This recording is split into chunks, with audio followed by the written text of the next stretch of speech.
পৃথিবীতে যখনই কোনো রেভলিউশন হয় প্রত্যেকটা যুদ্ধের পরপরই একটা বইয়ের রেকমেন্ডেশন বারবার উঠে আসে, আর তা হলো জর্জ অরওয়েলের অ্যানিম্যাল ফার্ম। বাংলাদেশের যুদ্ধের পরেও কিন্তু এই বইটাকে অনেকেই রেকমেন্ড করেছিলেন। এখন যে ইরানে যুদ্ধ হচ্ছে দেখবেন এর পরেও এই বইয়ের একটা হাইপ উঠবে। এই বইটিকে কেন রেকমেন্ড করা হয় আপনাদের কারো ধারণা আছে? এই বইটিকে লেখক যদিও একটি কাল্পনিক চিত্র বলে প্রকাশ করেছেন, কল্পনার বা রূপকথার গল্প বলেছেন, কিন্তু এই রূপকথার গল্পের পেছনে যে কী সত্যতা লুকিয়ে আছে তা কেবল আপনি যখন বইটা পড়বেন তখনই বুঝতে পারবেন। দ্বিতীয় বিশ্বযুদ্ধের পরে এই বইয়ের জনপ্রিয়তা এত বেশি বেড়ে যায় যে এই বই ছাপানোর জন্য, অর্থাৎ এই বই প্রিন্ট করার জন্য পর্যাপ্ত কাগজ খুঁজে পাওয়া যাচ্ছিল না। কতটা জনপ্রিয় এই বই তা নিশ্চয়ই আঁচ করতে পারছেন। আপনি কি বুঝতে পারছেন এই বইটা এতটা জনপ্রিয় হওয়ার কারণে পৃথিবীর সেরা যে কয়টি বই আছে তার মধ্যে এটি কিন্তু একটি। শত শত ভাষায় এই বইটি অনুবাদ হয়েছে। এই বই অনেক স্কুলে পড়ানো হয়। সত্যি কথা হলো এটি রুশ বিপ্লব এবং সোভিয়েত ইউনিয়নের স্বৈরাচারের একটি ব্যঙ্গাত্মক সমালোচনা। চলুন এবার আসি মূল গল্পে। গল্পের শুরু হয় ইংল্যান্ডের একটা ফার্মে, যার মালিক ছিলেন মিস্টার জোন্স। মিস্টার জোন্স এবং তার স্ত্রী এক রাতে কাজবাজ শেষ করে রাতের বেলা তারা ঘুমোতে গিয়েছিলেন। তারা দিব্যি ঘুমাচ্ছিলেন। তখনই ফার্মের সব কাজ শেষ করে যখন তারা ঘুমাচ্ছিলেন খুব আরামে, ঠিক তখনই ওখানকার সব পশু পাখিরা কথা বলা শুরু করলো। ভাবতে পারছেন একটি ফার্মের গরু, ছাগল, হাঁস, মুরগি সবাই কথা বলতে পারে। এই ফার্মে ছিল সবচেয়ে প্রাচীন আর বুদ্ধিমান একটা শূকর, আর তার নাম ছিল ওল্ড মেজর। ওল্ড মেজর নামেই তাকে সবাই ডাকতো। তো ওল্ড মেজর আজকে একটা স্বপ্ন দেখেছেন। তিনি ভাবছেন এই স্বপ্নটা সবার সাথে শেয়ার করবেন, তাই তিনি সবাইকে ডাকলেন। তার কথা মতো প্রবীণ যেহেতু তিনি, সবাই দৌড়ে আসলেন তার স্বপ্নের কথা জানতে। সবার খুবই আগ্রহ, কৌতূহল নিয়ে সবাই এখানে এসেছে স্বপ্নের কথা জানতে। কি দেখেছেন মেজর সাহেব? তো ঘোড়া, হাঁস, মুরগি, গরু, ছাগল, কুকুর এবং অন্যান্য শূকররা সবাই চলে আসলো। এমনকি এই খামারের উপরে যেসব পাখিরা উঠত তারাও চলে আসলো মেজর সাহেবের স্বপ্নের কথা জানতে। সবাই কিন্তু খুবই আগ্রহ নিয়ে, টান টান উত্তেজনা নিয়ে চলে এসেছে, এখানে দাঁড়িয়ে আছে। তো শূকর সাহেব একটা উঁচু জায়গায় দাঁড়ালেন এবং তার স্বপ্নের কথা জানাতে শুরু করলেন আর কি। তারপর সে একটা উঁচু স্থানে যখন দাঁড়িয়ে কথাটা বলছিল তখন সবাই একটু নিচুতে ছিল যেন সবাই শুনতে পায়। তারপর মেজর সাহেব শুরু করলেন তার কথা। আমি তো অনেক দিন বাঁচলাম, জীবনে অনেক কিছু দেখেছি, অনেক অভিজ্ঞতাও আমার হয়েছে। তো আমার মনে হয় যে আমি আর খুব বেশি দিন বাঁচব না, তাই আমি চাই তোমাদেরকে কিছু কথা জানাতে। আমি বেশি দিন যেহেতু বাঁচব না, তোমরা তোমাদের নিজেদের জন্য এই কথাগুলো খুবই কাজে আসবে, তাই আমি চাই এই কথাগুলো তোমরা শোনো। ধরো এই যে আমরা অ্যানিমেলরা জন্মাই, আমরা হয়তো 1 বছর, 1.5 বছর কিংবা 2 বছর একটু আরামে থাকি। তারপরে কিন্তু আমরা যখন একটু বড় হই, প্রাপ্তবয়স্ক হই, তখনই আমাদেরকে ফার্মের বিভিন্ন কাজে লাগানো হয়। আর ধরো এই যে আমরা কাজ করি, যেমন গরু হলে সে হাল চাষ করে, ঘোড়া হলে সে মালগাড়ি টানে, কিন্তু এই যে পরিশ্রমের ফলটা কারা ভোগ করে? মানুষ। আমরা এত কষ্ট করি, আমরা কাজের বিনিময়ে অল্প কিছু খাবার পাই, কিন্তু মানুষ বেশিটা নেয়। যেমন গরুর দুধ কে খায়? মানুষ। মুরগির ডিম কে খায়? মানুষ। যত পশু পাখি আছে সবাই আমরা কাজ করি, কিন্তু এই মানুষরা কোনো কাজ তো করেই না, তারা বরং বসে থেকে থেকে আমাদের ওপর ছড়ি ঘোরায়। মানুষ হচ্ছে আজাইরা জাতি, তারা কোনো কাজ করবে না, কিন্তু তারা আবার আমাদের কাজের বিনিময়টা সবচেয়ে বেশি নিয়ে নেবে।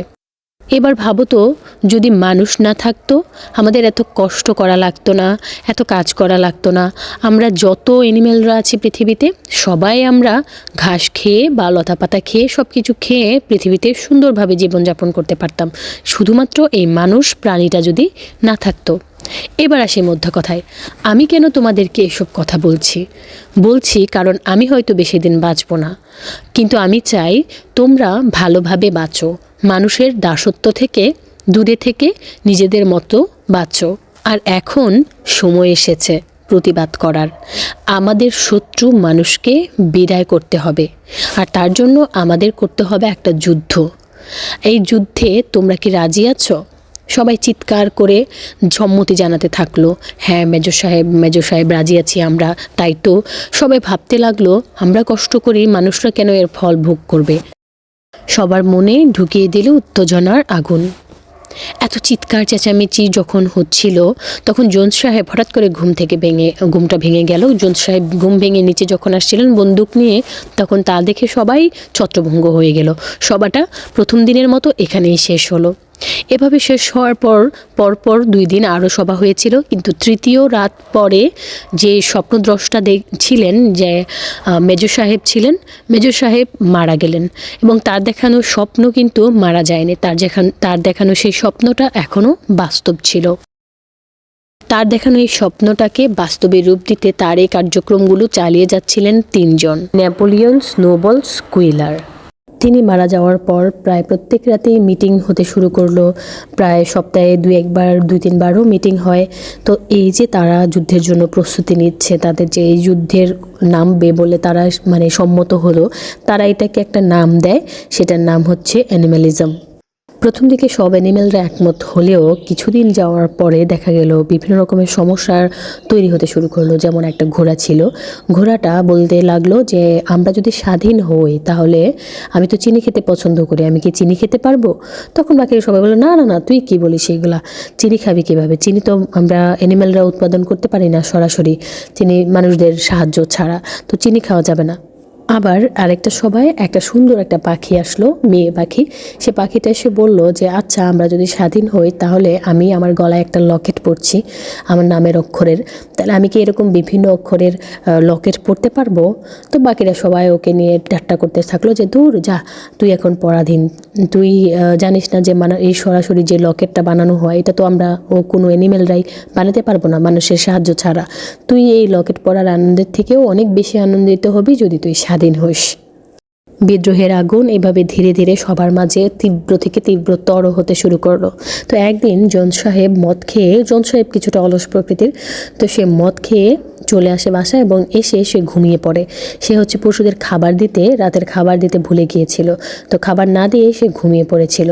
সেই রাতে সকল পশুরা বিদ্রোহ শুরু করলো সরাসরি। ব্যাপারটা কিন্তু এরকম না যে এক রাত না খেয়ে অ্যানিমেলরা থাকতে পারতো না, কিন্তু তাদের ভেতরে আসল কথা হচ্ছে তাদের ভেতরে যে একটু একটু করে দানা বেঁধেছিল হিংসা আর যুদ্ধ করার মনোভাব, সেটাই কিন্তু বিদ্রোহটা লাগিয়ে দিয়েছিল। তারা কিন্তু এক রাত না খেয়েও বাঁচতে পারতো, কিন্তু তাদের ভেতরে ছিল ভীষণ ক্ষোভ, তাদের দিয়ে কষ্ট করানোর ক্ষোভ, 5 বছর 10 বছরের একটু করে দানা বাঁধা ক্ষোভটা কিন্তু তাদের ভেতরে ছিল। তাদেরকে দিয়ে বিনা পরিশ্রমে বিনা খাবারে তাদেরকে দিয়ে করানোর ক্ষোভ, তাদের উপর ন্যায় বিচার করার ক্ষোভ, সব মিলিয়ে একসাথে একদিন ওই যে খাবার একদিন দেয়নি সেটার উপর ভিত্তি করে তারা তার উপর আঘাত হানে। তো তার উপর আঘাত হানার সময় প্রথমে গরু দড়ি ছিঁড়ে চলে আসে যে মানুষ কীভাবে ঘুমায় আমাদের খাবার না দিয়ে। তারপর কিছুক্ষণের মধ্যেই 10-15 মিনিটের মধ্যে বাকি সব অ্যানিমেলরা চলে আসে এবং সবাই ফার্মের যে মালিক জোন্স সাহেব তার দিকে আক্রমণাত্মক হয়ে তারা আসলে দৌড়ে ছুটে চলে। এবং জোন্স সাহেব যখন বারান্দার দরজা খুলে দেখে যে সব অ্যানিমেলরা তার দিকে চলে আসছে তাকে আক্রমণ করার জন্য, তখন তিনি অবাক হলেন এবং তিনি ভাবতে থাকলেন যে এই ঘোড়া যাকে আমি কাঁধে হাত দিয়েছি, যার খুর আমি পরিষ্কার করেছি, এগুলো তাকে আমি খাবার দিয়েছি, সে কিভাবে আজকে আমার জন্য এভাবে আক্রমণাত্মক ভাবে ছুটে আসে? এই পশুটা যেটাকে আমি ব্রাশ করে দিয়েছি সে কিভাবে আসে আমাকে আক্রমণ করতে? তিনি খুবই অবাক হলেন। অবশেষে জোন্স সাহেব এবং তার স্ত্রী এবং তার 4 কর্মচারী সহ তারা সবাই পালিয়ে যেতে বাধ্য হয়। কারণ এই অ্যানিমেলরা যদি তাদেরকে পেত, তাদের মধ্যে এরকম মনোভাব ছিল যে তারা সাথে সাথে তাদেরকে মেরে ফেলবে। এবারে তাদেরকে ভাগিয়ে দিয়ে সকল অ্যানিমেলরা জোন্স সাহেবের বাসায় ঢুকে পড়ে। তারা তো মহা খুশি, এবার খুশির আনন্দে উল্লাদে তারা জোন্স সাহেবের বাসায় বিভিন্ন জিনিসপত্র ভাঙচুর করতে শুরু করলো, কারণ তারা মনে করছিল যে এটা স্বৈরাচারীর বাসা, এটা ভাঙতে হবে।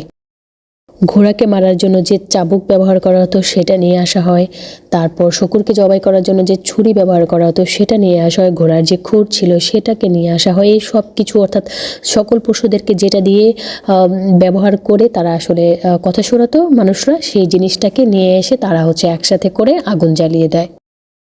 এই আগুনের মধ্য দিয়ে স্বৈরশাসকের যত জিনিসপত্র ছিল সব কিছু পুড়িয়ে জ্বালিয়ে শেষ করে দেওয়া হয়।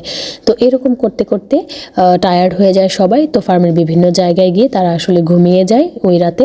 তো পরের দিন সূর্য যখন উঠলো তারা খুব আনন্দে স্বাধীনভাবে তারা আসলে জীবনযাপন করার খুশিতে সকাল হলো, তাদের ঘুম ভাঙলো। তারা তো স্বাধীন হলো, কিন্তু সকালবেলা উঠে তারা ভাবছে যে আমরা তো স্বাধীন হলাম, কিন্তু আজকে আমরা করবোটা কি, আমাদের কাজটা কি? আজকে তো আমাদের কাজ বলে দেওয়ার মতো কেউ নেই, তাহলে আমরা করবোটা কি? ঠিক এই মুহূর্তে আরও দুইটা জ্ঞানী শূকর আসে, এসে তাদেরকে বলে যে এই যে আমাদের অ্যানিম্যালিজম এতদিন ধরে চলতেছিল, বছরের পর বছর চলছিল, তখন আমরা অন্য একটা কাজও পাশাপাশি করছিলাম। সেটা হচ্ছে আমরা মানুষের বই থেকে পড়াশোনা শুরু করেছিলাম, আমরা মানুষের বই থেকে পড়াশোনা শিখেছি। এবং তারা আরও বলে যে আমরা 7টা রুলস লিখে এনেছি অ্যানিম্যালিজমের যারা আছে এখানটায়, তারা সবাই এই 7টা রুলস আজ থেকে পালন করবে। এই 7টা রুলসগুলো খুব গুরুত্ব না, তবে এর মধ্যে কয়েকটা রুলসের মধ্যে একটা ছিল যে 2 পায়ে যারা হাঁটবে তাদেরকে আমরা আর বিশ্বাস করব না, 4 পায়ে যারা হাঁটবে তাদের উপর আর কোনো অন্যায় অবিচার হতে দেওয়া হবে না, কেউ এখন থেকে আর বেল্ট পরবে না, কেউ এখন আর খড়ের বিছানা অর্থাৎ মানুষ যেটা তৈরি করে দিত পশু পাখি ঘুমানোর জন্য সেটাই আর ঘুমাবে না। এভাবে 2-3 দিন চলে যায়। তো 2 দিন যাওয়ার পরে যে একটা সমস্যা তৈরি হয়, তারা খুব আনন্দেই ছিল, কিন্তু হঠাৎ একটা সমস্যা হয় যে 2-3 দিন পরে তো যে দুধ দোয়ানোর জন্য যে গরুগুলো ছিল তাদের দুধগুলো তো জমে গিয়েছে, কারণ মানুষ তো নাই, এখন দুধগুলো দোয়াবে কে? কিন্তু অনেক কষ্ট করে অনেক চিন্তা ভাবনা করে শূকররা মিলে কোনোভাবে দুধ দোয়ানোর চেষ্টা করে এবং দুধ দোয়ায় 5 বালতি দুধ হয় এবং সেগুলো নিয়ে তো তারা করবেটা কি? মানুষ তো সেগুলো নিয়ে বাজারে বিক্রি করতো, কিন্তু এখন তারা সেগুলো করবেটা কি? এটা হচ্ছে আরেকটা প্রবলেম তৈরি হয়। তো দুধ টুধ দইয়ে সবাই অনেক টায়ার্ড হয়ে গেল এবং সবাই ওই রাতে ঘুমিয়ে পড়লো 5 বালতি দুধকে এভাবে রেখেই। তো সকালে উঠে তাদের মধ্যে কয়েকজন নোটিস করলো যে সে 5 বালতি যে দুধ এখানে রেখেই সবাই ঘুমিয়ে গিয়েছিল সেই দুধগুলো এখানে নাই। তো খোঁজখবর নিল, সবাই এটাকে একে জিজ্ঞেস করলো, কিন্তু কেউ এই 5 বালতি দুধের হদিস দিতে পারলো না। তো যাই হোক, এভাবেই তাদের দিন কাটতে লাগলো। প্রতিদিন তারা নিজেদের মতো কাজ করে, অত বেশি কাজ করে না, যতটা দরকার ততটাই করে। তবে চাষবাস করে, এখন তারা চাষবাস করে হচ্ছে নিজেদের জন্য, আগে করতো মানুষের জন্য। তাদের দিন এভাবেই কাটতে লাগলো, কিন্তু একটু কষ্ট হতে থাকলো, কারণ হচ্ছে এমন অনেক কাজ বা এমন অনেক মেশিন ছিল যেগুলো আসলে মানুষের দ্বারা পরিচালিত ছিল। মিস্টার জোন্স সাহেব যেহেতু নেই, তো তার দলবলও নেই, তো তাদের ছাড়া ওই মেশিনগুলো চালানো যাচ্ছিল না। তো তাদের একটু কষ্ট হচ্ছিল, কিন্তু তাদের দিন ভালোই যাচ্ছিল। তারা যতই কষ্টে থাকুক না কেন, তারা কিন্তু একবারও বলে না যে তারা এখন খারাপ আছে। তারা কেউ স্বীকারই করছিল না যে মিস্টার জোন্স সাহেবের সময় তারা ভালো ছিল। তো এত অ্যানিমেল যেহেতু ছিল, তো তাদের মধ্য থেকে কিছু কমিটি তৈরি করা হয়, যেমন দুধ দোয়ানোর কমিটি, গরুর দুধ বিক্রি করার কমিটি, তারপর ডিমের কমিটি, এরকম বিভিন্ন রকম ইত্যাদি ইত্যাদি কমিটি তৈরি করা হয়। আর এই প্রত্যেকটা কমিটি চালানোর জন্য চাঁদা তোলা হয় প্রত্যেকটা অ্যানিমেলের কাছ থেকে। প্রত্যেকটা সাধারণ অ্যানিমেল তাদেরকে চাঁদা দিতে থাকলো। তো একদিন এভাবে যাচ্ছিল, যখন একদিন হচ্ছে একটা ঘোড়া দেখলো যে মানুষের মতো এই একটা শূকর, তাদের মধ্য থেকে একটা শূকর 1 বালতি দুধ নিয়ে কোথাও একটা যাচ্ছে। তো ঘোড়াটা খুব অবাক লাগলো, তার জন্য সে তার পিছন পিছন গেল এবং সে একটা ঘরের ভিতর চলে গেল। যাওয়ার পর ঘোড়াটা বাইরে থেকে দেখলো যে এই শূকরটা হচ্ছে 1 বালতি দুধ খড়ের সাথে মিশিয়ে সে খাচ্ছে। তো সে যখন এটা এসে সবাইকে বলল, সবাই তো খুব রাগে ক্ষোভে মানে ফেটে যাচ্ছে যে এটা কি হচ্ছে, এতদিন তাহলে ওই এই দুধগুলো খেয়েছে। তখন ওই দুইটা শূকর, যারা হচ্ছে চালাক শূকর ছিল, তারা হচ্ছে দুধ খাচ্ছিল, তারা হচ্ছে চিৎকার করে বলল যে তোমাদের কি মনে হয় যে আমরা আমাদের জন্য দুধ খাচ্ছি? আমরা আমাদের জন্য দুধ খাচ্ছি না। দুধ খেলে মানুষের বুদ্ধি হয়, বুদ্ধি খেলে বিভিন্ন সমস্যার সমাধান করা যায়, তার জন্য আমরা হচ্ছে দুধ খাচ্ছিলাম। দুধ তো আমরা আমাদের জন্য খাচ্ছিলাম না, তোমাদের বিভিন্ন সমস্যার কিভাবে সমাধান করা যায় সেটার জন্য আমরা আসলে দুধ খাচ্ছিলাম, যাতে করে আমাদের ব্রেনটা ভালো কাজ করে, সেই জন্য আমরা দুধ খাচ্ছিলাম। এই ফার্ম চালাতে হলে অনেক বুদ্ধির প্রয়োজন, জোন্সের মতো, তার জন্য আমরা হচ্ছে দুধ খাচ্ছিলাম। যদি আমরা দুধ না খাই তাহলে এই ফার্ম আমরা চালাইতে পারবো না, তো বুদ্ধি করে আমরা কাজ করতে পারবো না। তখন আবার জোন্স আবার ফেরত আসবে, তখন তোমাদের কি হবে?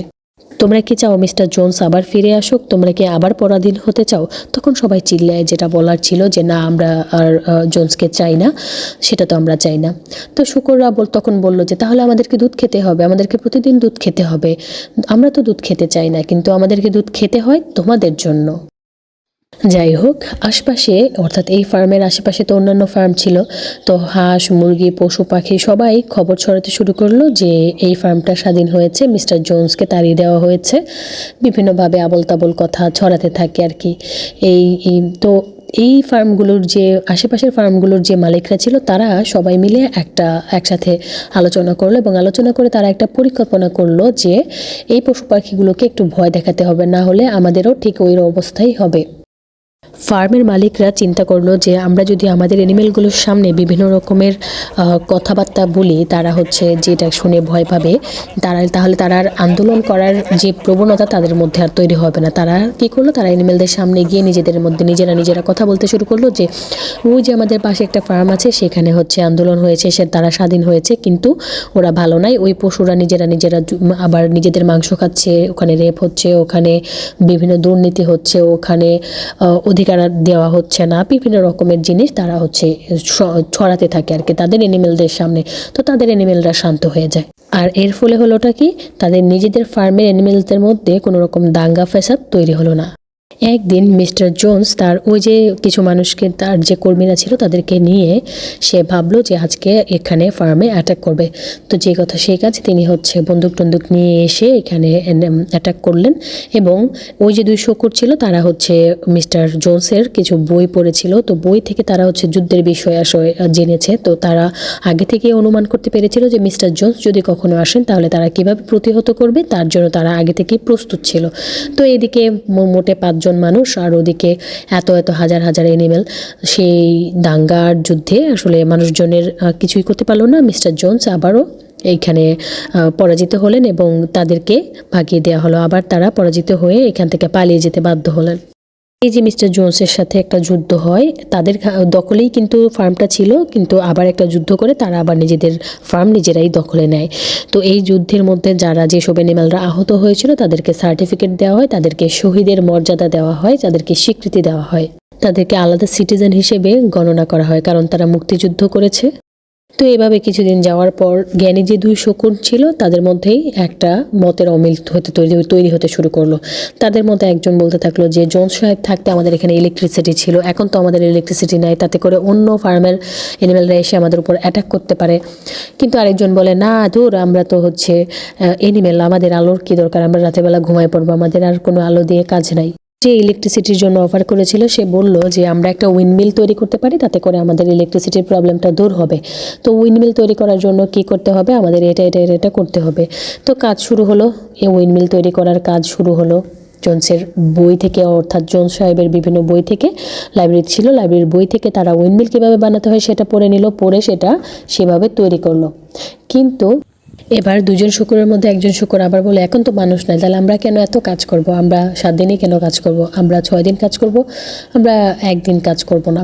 তো আবার আরেকটা শুকুর বলতে থাকলো যে ধুর, আমরা অ্যানিমেল, আমাদের 7 দিনই কাজ করতে হবে, আমরা ঘুমাই কি করব, আমরা রেস্ট নিয়ে কী করব, আমাদের কাজই কাজ করা, তো এটাই আমাদের জীবন, এভাবেই আমরা কাজ করব, আমাদের আগের নিয়মই আমাদের সব কিছু চলবে, সপ্তাহে 1 দিন আমরা ছুটি নেব। এইভাবে তাদের মধ্যে 2 জনের মধ্যেই মতের বিভিন্ন অমিল হতে থাকলো। তো এভাবে অমিল যেহেতু তো তারা সবাই একদিন চিন্তা করলো যে এখানে একটা নির্বাচন দরকার, নির্বাচন করে 2 জনের বিভিন্ন মত যেহেতু হয়, তো একজন থাকবেন, নির্বাচিত হবেন, তার মতামতেই আমরা সবাই চলবো।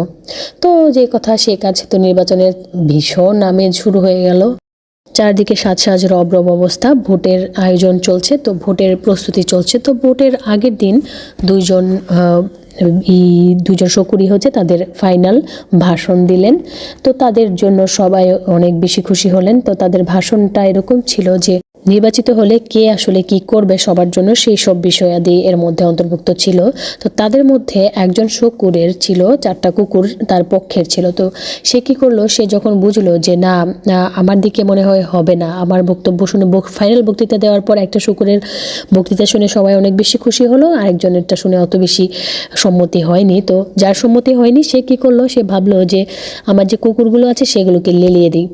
যে কথা সেই কাজ, কুকুরগুলোকে লেলিয়ে দিল এবং যার ভাষণ শুনে সবাই খুশি হয়েছিল তাকে এখান থেকে বিতাড়িত করলো। এই প্রধানমন্ত্রী পদপ্রার্থী যে শকুরটা ছিল সে কোনো মতে যান বাঁচিয়ে পরের অর্থাৎ তার পাশের যে ফার্মটা সেখানে আশ্রয় নেয়।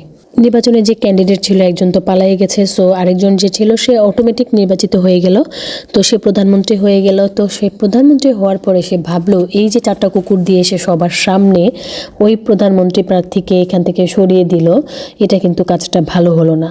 সো প্রধানমন্ত্রী কাঠবিড়ালির একটা দলকে দায়িত্ব দিল যে সাধারণ মানুষকে বোঝানোর জন্য, যে তার পক্ষে বোঝানোর জন্য যে এই শুকুরের কোনো ইচ্ছা ছিল না ওই শুকুরকে তাড়িয়ে দেওয়ার বা এইভাবে ব্যাপারটা করার। তিনি এটা করেছিলেন কারণ এই প্রধানমন্ত্রী খবর পেয়েছিলেন গোপন সূত্রে যে জোন্স সাহেবের সাথে, অর্থাৎ ফার্মের যে মালিক ছিল ওনার, তার সাথে এই শুকুরটার একটা আতাত হয়েছে যে তারা দুজন মিলে এই ফার্মে আবার জোন্সকে ফেরত আনবে, সেই বিষয়ে অর্থাৎ এই প্রধানমন্ত্রী জানতে পেরেছিল, তার জন্য তাকে কুকুর দিয়ে এখান থেকে তাড়ানো হয়েছে।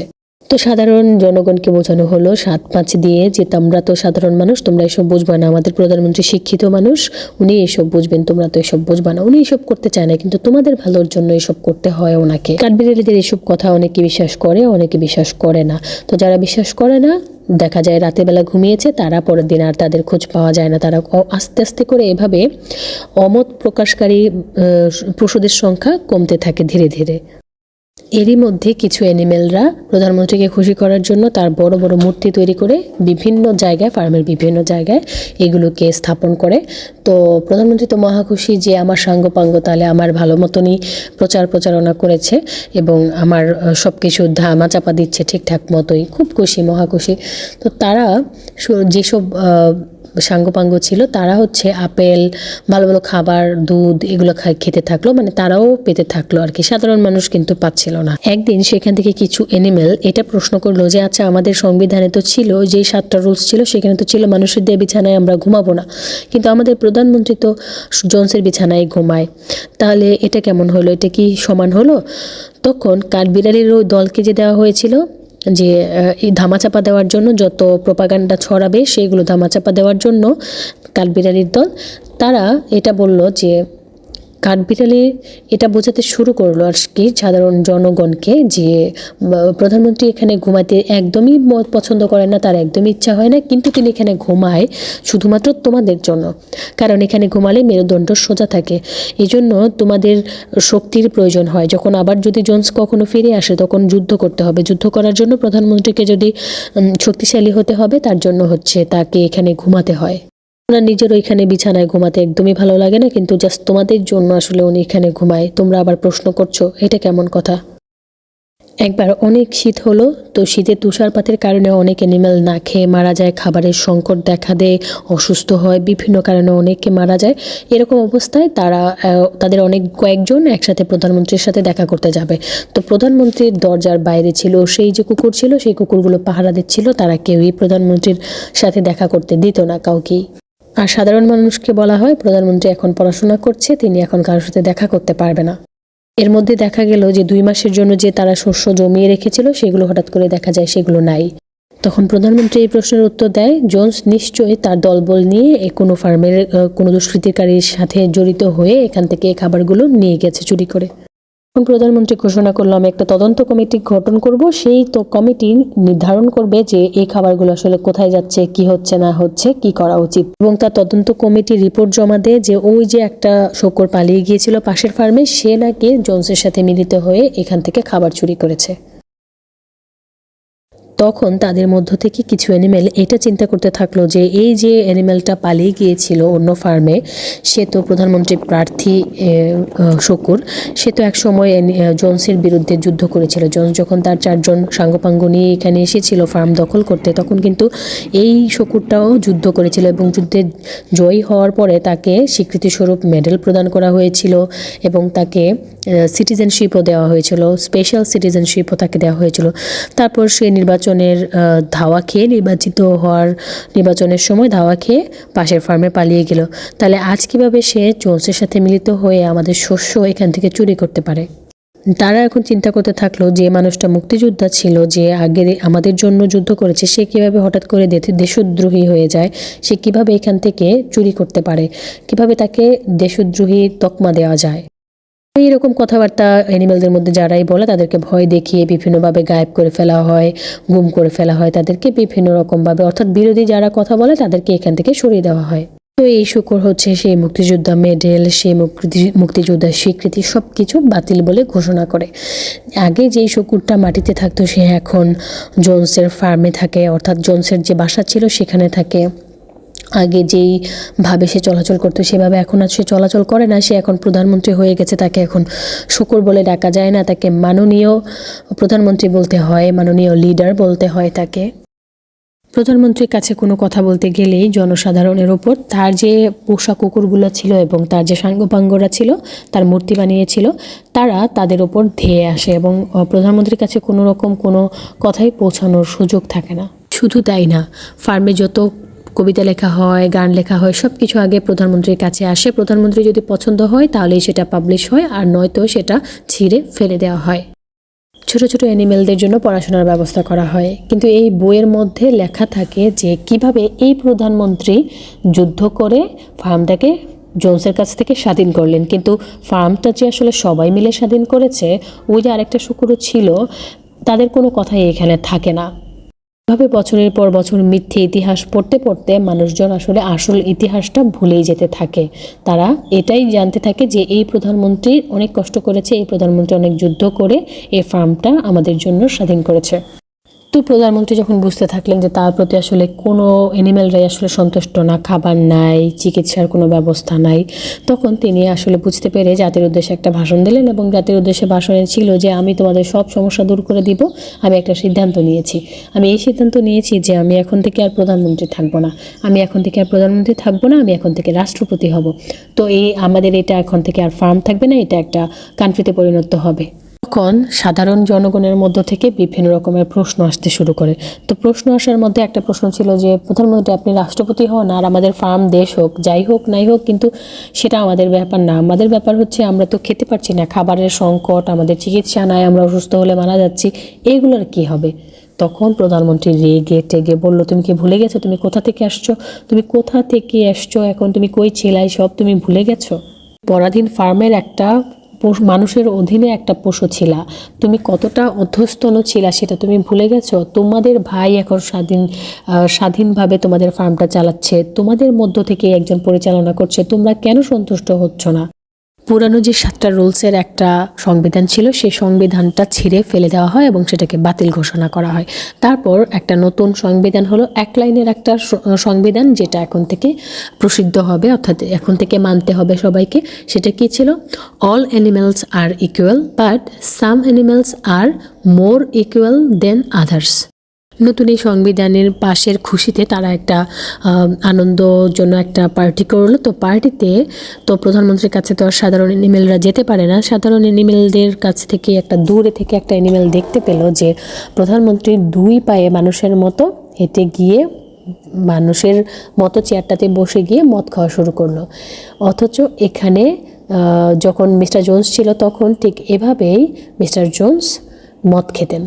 অর্থাৎ শুকুররা তাদের 2 পা, পেছনের 2 পা পায়ের মতো ব্যবহার করে, সামনের 2 পা হাতের মতো ব্যবহার করে মানুষদের মতো হয়ে উঠলো, মদ খেতে শুরু করলো, চাবুক নিয়ে ঘুরতে শুরু করলো। তখন সাধারণ পশুরা বুঝতে পারছিল না যে কে আসলে মানুষ, কে আসলে পশু।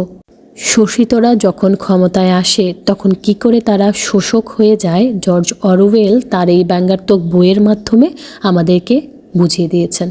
বইটার মাধ্যমে জর্জ ওয়েল আমাদেরকে বুঝিয়ে দিয়েছেন মানুষের সমাজেও কিভাবে প্রোপাগান্ডা, ফেক নিউজ, মানুষের মধ্যে ক্ল্যাশ তৈরি করা যায়, একটার নিউজকে কিভাবে আরেকটা নিউজে পরিণত করা যায়, ক্ষমতা ব্যবহার করে কিভাবে মানুষকে চুপ করে রাখা যায়, কিভাবে আইনটাকে ভেঙে নিজের মতো করে আইন তৈরি করা যায়, এই সব কিছু এই বইটাতে অ্যানিমেলের থ্রুতে জর্জ ওয়েল আমাদেরকে বুঝিয়ে দিয়ে গেছেন। এই গল্প আমাদেরকে শেখায় বিপ্লব হলেই মুক্তি আসে না। যদি জনগণ প্রশ্ন করা বন্ধ করে দেয়, যদি সত্য জানার আগ্রহ হারিয়ে ফেলে, তবে নতুন শাসকও পুরনো শাসকের মতোই হয়ে ওঠে। অ্যানিমেল ফার্ম শুধু পশুর গল্প নয়, এটি ক্ষমতার, রাজনীতি, প্রতারণা এবং মানুষের দুর্বলতার গল্প। এই বই আমাদের মনে করিয়ে দেয় স্বাধীনতা ধরে রাখতে হলে শুধু বিপ্লব করলেই হয় না, সত্যকে চিনতে জানতে হয় আর শাসকদের প্রশ্ন করতে সাহস রাখতে হয়। আপনার যদি এই বইয়ের সারাংশ ভালো লেগে থাকে তাহলে এই ভিডিওতে লাইক, কমেন্ট এবং শেয়ার করতে ভুলবেন না। চ্যানেলটি যদি সাবস্ক্রাইব না করে থাকেন অবশ্যই সাবস্ক্রাইব করে নেবেন। দেখা হচ্ছে পরবর্তী ভিডিওতে। সে পর্যন্ত ভালো থাকবেন, ভালো রাখবেন। আল্লাহ হাফেজ। আসসালামু আলাইকুম।